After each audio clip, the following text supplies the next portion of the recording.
1 mstari wa 14, neno la Bwana linasema, nimeziona kazi zote zifanywazo chini ya jua, na tazama mambo yote ni ubatili na kujilisha upepo. Mungu anatuambia wazi kwamba unaweza ukapambania mambo mengi sana duniani.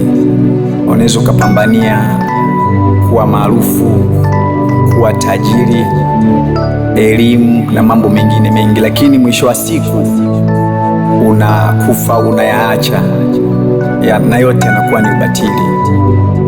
Cha msingi ukiwa unaishi duniani, usimsahau Mwenyezi Mungu na usisahau kutenda mema, kisa una mali. Mali si chochote mbele za Bwana, wala elimu si chochote.